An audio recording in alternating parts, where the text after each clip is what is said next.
Heyo everybody, Haku here with my second part for Chapter 7 of Mahou Shoujo Ikusei Keikaku, or Magical Girl Raising Project Limited. And so yeah, let's go ahead and read the second part of this, starting at page 17, all the way through the end of it. And I don't remember if I said this last video, but I think I did.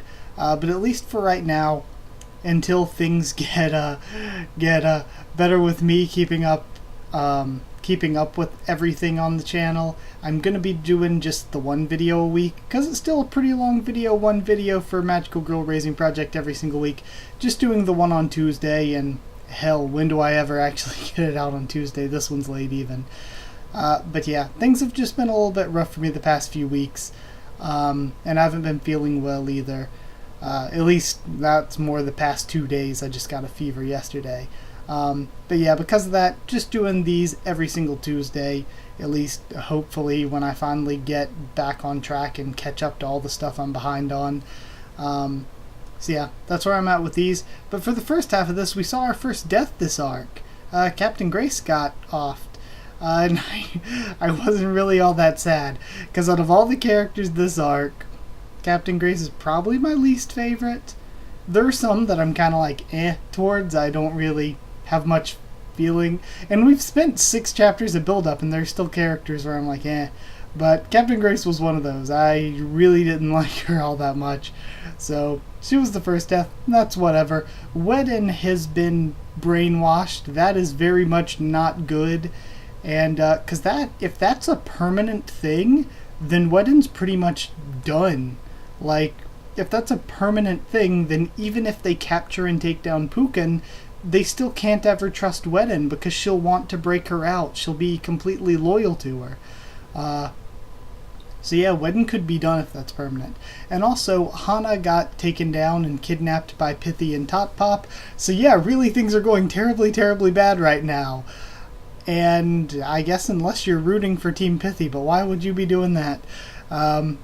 So now we're going to be cutting over to Malpom on page 17, and Malpom is at 14 hours and 52 minutes. So I think the same time all this other stuff was happening.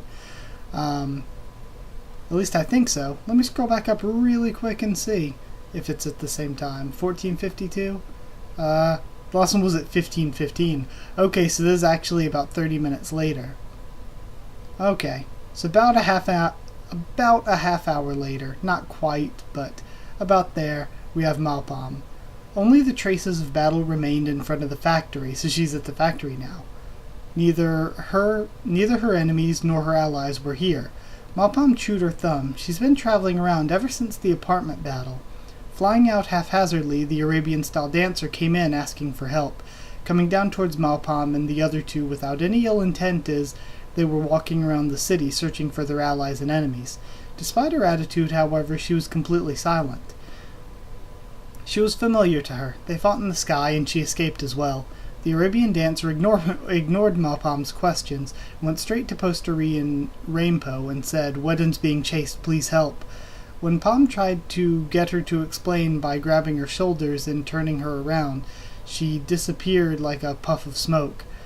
Rainbow? Okay, so this must have been one of her clones or something that was coming to warn of what's happening, and the real her is probably still where Grace was killed at. Because wasn't she with Grace and, at least I thought that she was with Grace and, Funny Trick. Either way, Rainbow and Postery confirmed that the magical girl that's with them was a friend. Finally, the only option left was to follow where the Arabian dancer would lead them. 2 out of her 4 wings were being used by Rainbow and Postery as coats. Since one of them was also being used by Pom herself for a coat, she only had 1 wing to spare for any enemies. It'd be hard for her to make any moves. But that's exactly why she couldn't leave these 2 alone. If she could just join up with her allies, nanako-san and Mana, she could leave them in their care. But since she couldn't use her magical phone, it's going to be difficult. There were only traces of unnatural destruction left in the factory entrance. It was easy to see that the damage and burns here weren't from mere vandalism. This was close to corrosion and oxidation, but also slightly different. Any of your friends have magical skills that can do this? We don't know. You don't know, or you don't want to say. No, we really don't know. There was no need for them to confess. They didn't seem to be lying. When she tried to rub her fingertips to the traces of the destruction, they started to break apart like dust. This was obviously magical. Probably someone with a very strong ability. It might be hard even for someone who was accustomed to fighting, like Hana and Ripple, to fight them. Just like back at the apartment, she knew that something was happening, but she didn't know what was happening. As a bonus, she now had 2 more people with her. Rinpo was always healthy, always being able to stand up and take a beating, but Posteri was mentally exhausted, always asking for breaks. She looked behind her. Rinpo and Posteri were whispering intently. How easy would it be if she could just leave them in this place? Okay. So that was a good short section. I'm going to get water kind of probably a lot throughout this video, because when I did my last long-ish video a couple days ago, I lost my voice really, really badly, and I want to try to avoid that this time. So I'm going to try to take a sip of water at like each decently big character or scene break. That way I can try to stave off losing my voice a little. But now we're seeing from Toko's point of view, and I don't believe we've ever looked from her point of view before. But we have Toko remaining time 14 hours and 32 minutes. Toko peeked out from one part of Rinpo's body. If she ever noticed that she was hiding out here, everything would be over. Fortunately, Posteri wasn't telling Palm about Toko's hiding spot either. Even Toko knew who Malpalm was. Whenever the discussion came up on who the strongest magical girl was, the name Malpalm would always be thrown around. Malpalm's magical skill was said to have an outrageous destructive potential.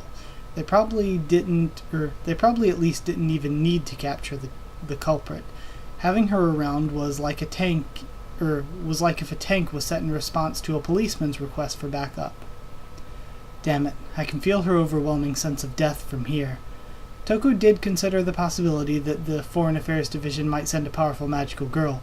Foreign Affairs had interfered with her before, and has the manpower with the ability to destroy things. However, she didn't expect them to send someone that could level an entire city and the people in it. The Examination Division always seemed so soft. As she thought of that, she felt something strange. It seemed like Palm was trying to avoid causing damage to the general public. She also seemed to be trying to protect Posteri and Rinpo. Although Malpalm was very wary of Posteri and Rinpo, it wasn't as enemies or hostages. She hasn't even conducted any physical examinations, nor did she disarm them. So there was still an opening. As far as the faith and ethics are concerned, that was Toko's specialty. That was also Toko's partner's specialty, that she herself had taught. Pretending to be a victim, a common citizen, acting as a good person only to destroy in the end. Not everyone can be put in the same class as Malpalm. If she killed Malpalm, then that partner that had always ended her sentences with Nyan would rescue her. Okay, so wait. We've seen someone end their sentences in Nyan. Who was that? Oh, I don't remember. That was Rinpo, though, right? It had to be. It had to be Rinpo, right? Or am I just, not putting this together? Who else could it have been? It wouldn't be... Wedden didn't end her sentences in Nyan, did she? I don't remember. I know somebody did, and it seems like kind of the thing Wedden would do given her personality, but I don't believe so. I still think it has to be Rinpo, because Rinpo was the one that was chasing the person when the person wound up dead. So I still think it has to be her. But either way, among the magical girls that Toko has seen, Malpalm was the strongest, not only the scale of destruction, but mentally as well. She had to defeat someone like that. If anyone could do it, it's her partner. She was surely as cunning, underhanded, sneaky, cowardly, and calculative as Toko. She would surely take the chance to strike at Malpalm. Now we have Pithy Frederica, 14 hours 21 minutes, so nearly an hour after that first fight. She heard the sirens of police cars being carried by the wind. This apartment should be far from the abandoned factory, but a magical girl's sense of perception was sharper than a human's. Frederica closed the window blinds and turned around to the room. All the food in the fridge had been stuffed and eaten by Pukin and Sonia. Pukin chugged down a bottle of barley tea and bread, and Sonia was holding a bag of snacks upside down, stuffing it into her mouth. Top Pop was working in the kitchen. All of the necessary ingredients for cooking were entrusted to her. Although at first she thought it was a joke that they'd give a British girl the job of cooking food, she remembered that the people that actually be eating the food were also British. Top Pop beat her chest, saying that living alone wasn't just for show, but she felt somewhat lonely. As her mentor, it'd be good if she can find a lifelong partner for Top Pop, thought Frederica. The state of one's room and food, and from the furniture, lifestyle, and social status, all reflected a person's class. A single middle-aged man would make a higher revenue than average. They probably lived a comfortable life here. Now behind the sofa, she could only see a pool of blood from his ankle. He was a good cleaner, he had enough food storage, and was a neat organizer. This single middle-aged man was quite splendid. Frederica thanked him as she brought her hands together. And then there were these three. The stage magician magical girl was rolled up on the floor, the wedding dress magical girl sitting beside Pukin, looking happily glazed to be having a meal with her. The last one was separated from everyone else, beaten up and alone in the corner of the room. Her face was swollen thanks to the injuries caused by Top Pop, and her bones were also broken. It's rather painful to see that she still had a strong will in her eyes. Okay, so they managed to capture, Sonia managed to capture Funny Trick as well. So that must mean, well, maybe that was just a clone that was with them, or it could mean that, what's-her-face, May just dissipated when she was, hit by Sonia, or like that clone or whatever, or maybe she was like, too dangerous, Grace just died, I'm out of here, because of the whole animalistic self-preservation deal. We'll have to see. Funny Trick and Hana both had their arms and legs bound by rope. As the rope was taken from the weapons arsenal, it was a rope with the strength to withstand a magical girl's strength. I don't like the pain or for the torture. If you have any questions, ask away. I guess, or like to do torture, or like torture in general. I don't like pain or torture. If you have any questions, ask away. I'll answer them to the best of my ability. I'm not obligated to my bosses or the land of magic. My salary is cheap, so I see no reason to do so. Alright? Despite being almost unable to hear, Hana made an effort to speak. Her face was swollen and her teeth were broken, but she made sounds that, while quiet, could still be heard. Frederica translated every word she said to Pukin. Pukin wiped her mouth with a napkin. Shogun, you shouldn't approach further. She can activate her magical skill without having to touch you. Don't worry, I know she can do that. Can't you, Rabbit?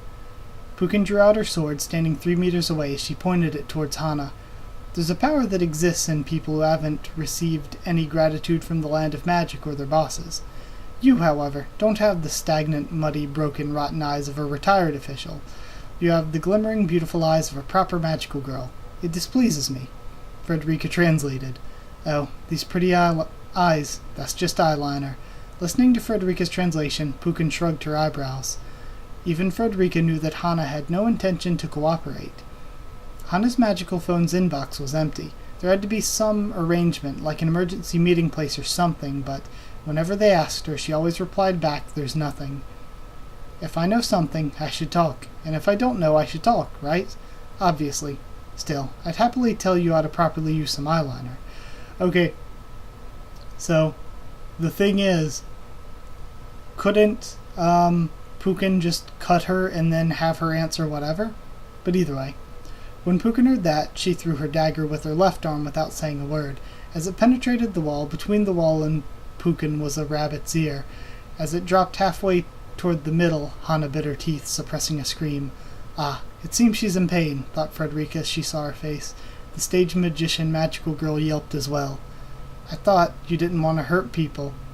Are you making fun of me right now? I will not overlook such arrogance. That really hurts. Pukin pulled out a rapier with her right hand, and, like before, threw it away. Frederica's left hand suddenly appeared in the air, grabbing the handle of the blade, stopping it just 5 centimeters away from Hana's chest. Honorable Shogun, it would be unwise to prematurely reduce our sources of information. She is a staunch professional. She claims she'll say everything as if we've won, but she has no intention to do so. Interrogating her from 3 meters away for information is downright useless and dangerous. Not to mention, we could use her as an example to extract information from others instead. A good torturer does not waste her sources of information. Okay, so of course we already know that Pukin is a torturer in general. Understood. You're certainly correct. My apologies for being out of line. However, if she cannot be used as a source of information, then surely a hostage is reasonable, no? I've heard that she has strong bonds with the fellow examination division members. It matters not. I leave her care to you. Courteously approaching to deliver the rapier, she turned her back on Pukin and looked at Hana. She gave her a look that said, "Don't anger Pukin." After seeing it, Hana nodded and sarcastically smiled. Hana was already an annoying hostage, even without Pukin's short temper. Despite Pukin being able to control minds, she couldn't get within 3 meters of her.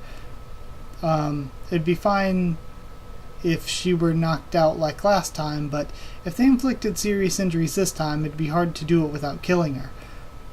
This was unsuitable for Top Pop to handle with her musical notes.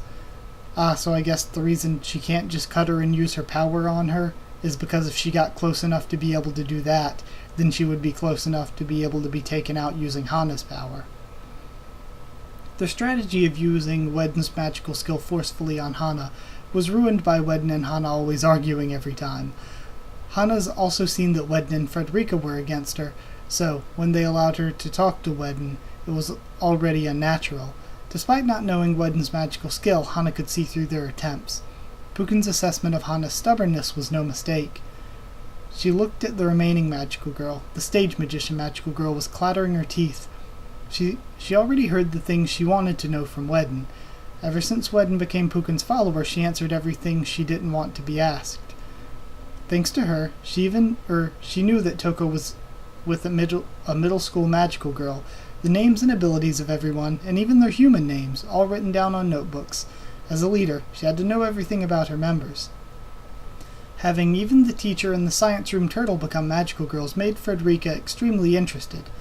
She was also interested in the ninja magical girl that attacked Wedden.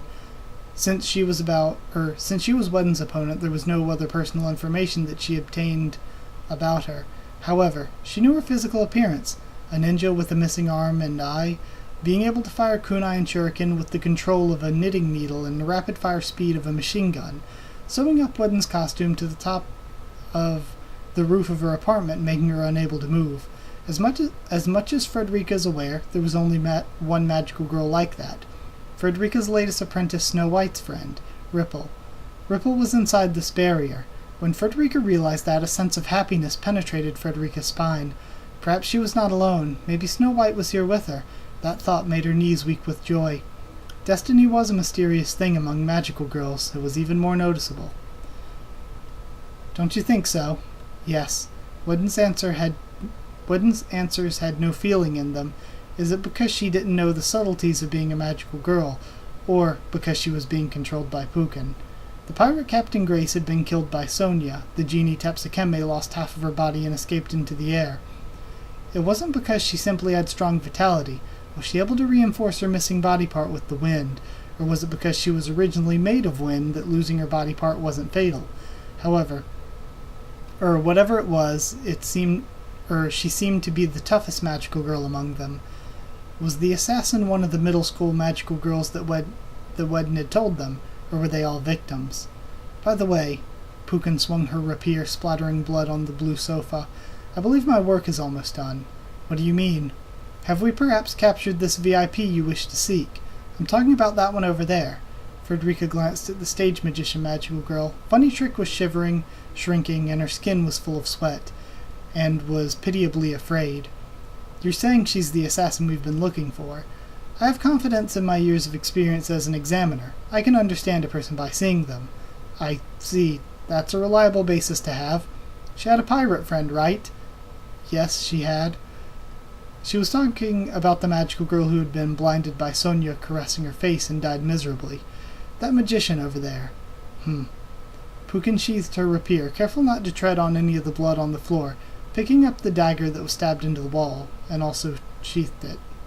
Okay? When the pirate girl was killed, she simply clung to her corpse as Sonia captured her. Sonia looked up. Mm-hmm. She breathed out with pride, then went back to eating. Then we met her, right? When Sonia brought her here, I saw her eyes. Her friend had just been killed, and she was there at the scene as well, yet there was a deep sense of joy in her pupils. It's not normal to be joyful when your friend is killed, but if you were a criminal, then you'd be a fool who doesn't fear God. She might not even consider her friend as a friend, and be pleased with her death. I don't understand the feeling myself, but I know this abnormality within criminals by experience. Dinner's ready. The faint scent of meat suddenly grew dense all at once. Steam also followed them. Wearing an apron with a musical note on it, Top Pop's two hands were carrying platters with ham, raw meat, steak, and a variety of other cooked meat, all piled up together. The smell was good, but the arrangement was all over the place. In a sense, this symbolized Top Pop's personality. Smells good, but all over the place. Top Pop laid out soy sauce, wasabi, mayonnaise, mustard, ketchup, a 7-spice blend, Worcester sauce, grilled meat sauce, dressings, all out on the table. Use any sauce you like. Tot will make some extra ones. On the way, Top Pop noticed Hana's cut ear and gasped out, "Whoa," but without questioning anything, she went back to the kitchen. Sonia, calm down. Dead meat won't run away. Aye. Sonia used her bare hands, and Pukin elegantly used her knife and fork. The two of them silently went back to eating. It doesn't seem like they're only doing it to recharge their energy, but they were also having a lot of fun eating too. Frederica looked at the stage magician magical girl. What was your relationship with the pirate? She understood Japanese, so Frederica spoke Japanese. Frederica stared at the magician. Her eyes were trembling. She was scared because one of the person kidnapping and held hostage had her ear cut. Or kidnapped and held hostage had her ear cut. She also felt that the question had pierced her heart, so to speak. According to the shogun over there, you felt joy when your pirate friend was killed. The magician opened her eyes wide enough that it seemed like her eyeballs would pop out. She twisted and wriggled on the floor, as if forgetting she'd been bound. You're wrong, I wasn't happy. Yet the shogun was certain. You're wrong, I'm... The magician was looking into Frederica's eyes, but she wasn't looking at Frederica. She was looking inside herself, as if she was digging deep inside her, searching for something in her heart. Frederica quietly watched. The magician's panic wasn't because of what Frederica had said was false. Not because Frederica had sullied her bond with the deceased. It was the reaction of someone who didn't want to accept the truth. She reviewed, guessed, and found an answer she hated, and then she threw a tantrum. I'm not. Silence. Pukin threw a plate directly at the face of the stage magician magical girl. It broke into pieces, some falling on top of her. The girl collapsed, both physically and emotionally, above the broken plates. Stop saying words I don't understand. I'm eating. Be silent. Shogun, is she not the culprit, as you say? Since she was thrown with the plate, she didn't die? Well, depending on where you throw a plate, it could be dangerous. Pukin did throw the plate with murderous intent. She should have already known that they were to capture the assassin without killing her. No, I changed my mind. Are you familiar with the phrase, a wise man changes their mind while a fool never? As I received new information, I changed my evaluation based on that information. It seems that girl was already abnormal to begin with. Simply a weak-minded girl who was mixed in with them and isn't a criminal. Honestly, it really drove me to confusion. Okay, so that all does honestly make very good logical sense. Because at first she would think her friend died and she didn't care. She's definitely the murderer. And then she realized, oh, she just didn't care because maybe she didn't really care that much about her friend to begin with. I guess I'm wrong, oh well. Even if Pukin made a mistake, she still somehow believed that she was never wrong, making an excuse instead. If left alone, she'd probably kill all the suspects. She left Funny Trick trembling on the carpet. She had no idea what she was thinking from the outside. Frederica, what do you think? My opinion is that our true target is probably among those who have escaped. Hanageko Kujo was an excellent investigator belonging to the Land of Magic's Investigation Division. She had a high level in investigating and fighting as well. There was no reason for her to come to this city other than to search for criminals. Her target was the same as Frederica's group, the assassin. Naturally, she wouldn't be the assassin. Funny Trick was also not the assassin. She may have had conflict with the pirate as a human, but that was not a reason to base on. what if Captain Grace was the assassin and she just died first, and now the whole rest of this arc they're searching for somebody that's already dead? Highly doubt it, but that'd be a pretty funny way to go about it. She didn't seem to be faking what she felt and acted at the time of her capture. Besides a cold-blooded killer wouldn't be stupid enough to be caught because they were busy clinging to a corpse. She couldn't speak for Captain Grace. By the time Frederica saw her, she'd already become a corpse that was killed by Sonia. She had a high combat ability, but would she really be fit as the assassin? When she asked Wedden about her personality, she learned that Grace stood out like a celebrity in school. She didn't think that was very assassin-like. Yes, I agree with you. Our target is among those who have escaped. Despite capturing their allies, we need to capture more of their allies for information. I need to find my tools to pull that information out. You speak of Toko. Yes. With your Excellency's sword, then not only will their mouth be pried open, but they'll also become your ally. Am I right? Pukin's sword can make those she cuts misinterpret things. If they think their ally was here with them, then they can easily spill out any information they have. Pukin and Sonia reached out to the last piece of meat at the same time, and they both stopped. Sonia slowly moved her hand away as Pukin cut the meat into two and placed one on Sonia's plate. I was paid for the torture of humans. The same is true for magical girls. The Land of Magic gave me money in order to use my skills. But you see, if I have to torture a mascot, that's different. As soon as I hear that I had to torture a mascot or fairy, I'll come running. No money necessary, just give me the details. That's why you let me handle this. So, I guess even Pukin hates the mascots. Pukin placed the piece of meat on her tongue, slowly chewing and then swallowing, gravy dripping from the edges of her smiling mouth. Frederica's seen this kind of smile many times during her activities as a magical girl. It was the sadistic smile of someone who is drunk with violence. There is nothing more pleasing than torturing fairies. They have such lovely screams. There's also fun to be had afterwards. Even though you're my benefactor who rescued me from prison, I won't allow you to steal this pleasure from me. And how am I to steal this pleasure from you, Shogun? You told me to use my sword to make things quick, didn't you? No, I wouldn't mean it like that, of course. My magical skill isn't universal. I can only use it on one person. Should I use it on someone else, then the last person I use it on will lose its effect. Okay, so it isn't permanent. And that means that Sonia is not universally under her skill. Even if she was at some point in time, she went full on, what's the word? Stockholm. I was about to say Beauty and the Beast. Stockholm Syndrome. Where she just sort of went to following Pukin in a sort of mutual way, because of the way Pukin treats her. So yeah, maybe she plans to do the same of Wedden, or she tries to do the same of everyone she uses her power on, as long as they're useful to her. Maybe she just brainwashes them at first, and then once the power stops working, she's been good enough to them to get them to work for her willingly. Maybe. So she stroked the wedding dress girl on the chin by her side. The girl made a happy sound as she leaned on Pukin's shoulder. The girl who was just hostile until 30 minutes ago would now become a member of Pukin's harem. She saw Sonia glaring at her. Since Pukin prioritizes her fun, she'll likely take extra time. Would it not be faster to kill all the suspects in B-City? But the rebels did request the capture of the assassin, not her death. Even though she didn't intend to serve these rebels until the very end, if she started out by killing everyone, it'd look like she never cared about the request in the first place. In order to control Pukin, she needed some degree of freedom, but give her too much and she'll just go berserk. All this depended on Frederica. If it's too much trouble, then she'll just abandon the rebels and let Pukin go berserk. Then she'll run in the confusion. That seemed like the best idea. If they thought Frederica died in the chaos, that'd be the best outcome.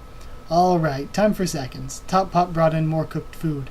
This time it was... I'm getting so hungry reading about food. This time it was grilled fish and salad. She had chopped the vegetables properly as Sonia grabbed onto the primitive-looking salad, while Pukin took 2 pieces of pike on her plate. Their high fuel consumption was a defining characteristic. If she were to take advantage of that personality, she had to give the most effort. Frederica entered the kitchen and told Top Pop, "Prepare some lunch. It'd be bad if they couldn't move when we have enemies in front because of hunger. That wouldn't be a laughing matter at all. So, sandwiches? I was thinking rice balls, actually. Ah, we've got tons of rice, so that shouldn't be a problem. Should I use seaweed? Their tastes are divided on that one. Ah, no pickled plums either. Saying their tastes are divided on it would be an understatement. Even in lunch, everyone had a variety of tastes. In almost every situation, everyone had their own tastes. Standing up for them truly is a difficult thing." So we see more of Pithy having her plan be sketchy. Because, on the one hand, Pukin is the ultimate weapon. On the other hand, Pukin is difficult to control, and right now she's trying to control her through her stomach.